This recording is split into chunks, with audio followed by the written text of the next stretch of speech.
Let's jump right in. Welcome to this explainer on, well, a literally monumental chapter in human history, the American Revolution. From 1765 to 1783, the world basically watched a massive shift in global power unfold right before its eyes. It completely reshaped the political map and laid the groundwork for the modern world we know today. So we're going to break down exactly how and why this all happened. I mean, just think about the sheer, unbelievable scale of what we're talking about here. You've got 13 disparate colonies, mostly made up of farmers and merchants, right? And they decide to take on the absolute might of the British Empire. And remember, at the time, Great Britain was the undisputed global superpower. So this was the ultimate David versus Goliath struggle. It wasn't just a military conflict, it was a radical, incredibly high-stakes gamble to found a brand new nation, the United States. But to really grasp how a group of colonists just decided to challenge a massive empire, we need to look at what was simmering beneath the surface. Section 1, Seeds of the Revolution, the roots of the conflict. So we have two completely conflicting perspectives setting this whole thing in motion. On one hand, Great Britain had just fought the French and Indian War, and it was incredibly expensive.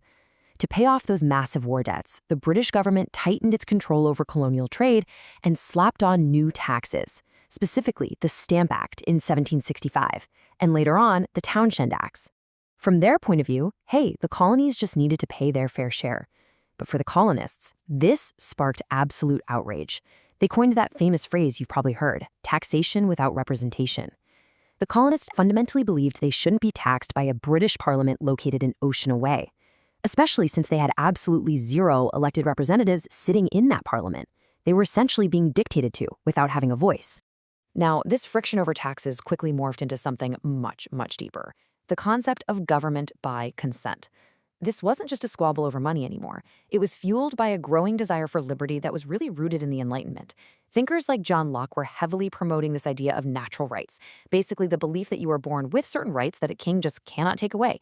According to Locke, a government is only legitimate if it actually has the agreement or the consent of the people it governs. And honestly, this was a completely radical idea at the time. It took a practical dispute over the Stamp Act and elevated the whole thing into a profound fight for fundamental human rights and self-rule. Section 2. The boiling point. Escalating tensions and violence. Okay, so moving from philosophical debates in sitting rooms to literal clashes out on the streets, notice how one event acts as a spark for the next in his rapid chain reaction. We start in 1770 with the Boston Massacre. During a highly tense confrontation, British soldiers fired into a crowd, tragically killing 5 colonists. As you can imagine, this caused anti-British sentiment to just absolutely skyrocket. Then, 3 years later, in 1773, we get the Boston Tea Party. Colonists protesting the Tea Act take matters into their own hands and literally dump British tea right into Boston Harbor. The cause and effect here is immediate. Britain is furious about the tea, so in 1774, they pass what the colonists called the Intolerable Acts to directly punish Massachusetts. But instead of breaking the colonists' spirit like they hoped, this punishment actually prompts the various colonies to unite together in solidarity. And it's exactly that unity that leads directly to 1775, the battles of Lexington and Concord. These were the first actual military clashes. The philosophical debates were officially over, and the Revolutionary War had begun. Section 3. The War for Independence, the fight for a new nation. The path to victory kicks off with a massive statement of intent on July 4th, 1776, the Declaration of Independence. The colonies officially declare themselves entirely separated from Britain. But, saying you're independent and actually winning a war against an empire are two very different things. And that is why the next state, 1778, is so vital. The Americans managed to secure a formal alliance with France. The French provided military and financial support that proved absolutely crucial to keeping the American cause alive, like a real game changer. Fast forward to 1781, and we reach the climax: the Battle of Yorktown. Here, British General Charles Cornwallis is actually forced to surrender to a combined force of American and French troops, which effectively end the major fighting. Finally, in 1783, the whole shebang wraps up when the Treaty of Paris is signed and Great Britain officially recognizes the independence of the United States. Section 4. The Leaders Who Shaped It. Key Figures of the Revolution. Of course, none of these massive historical shifts happen on their own, right? These events were orchestrated by some highly specific figures. On one side of the conflict, you've got the American strategists.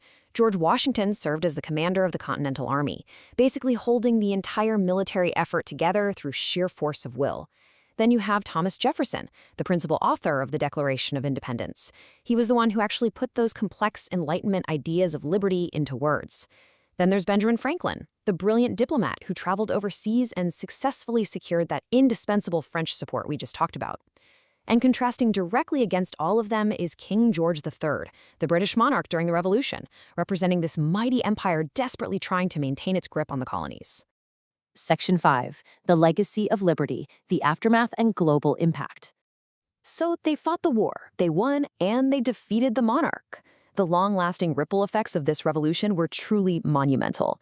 First off, it created a brand new independent nation, the United States of America, right out of 13 former colonies. Second, and this is huge, the founders didn't just replace one king with another. Instead, they established a republican form of government based on a constitution. It was an incredibly innovative step that put the idea of government by consent into actual practice. And finally, the impact didn't just stop at America's borders. The American Revolution became a powerful inspiration for later democratic movements all around the globe, most notably helping to spark the French Revolution. The idea basically spread like wildfire. Which brings us to a massive question to leave you with. If the American Revolution had failed, would modern democracy even exist today?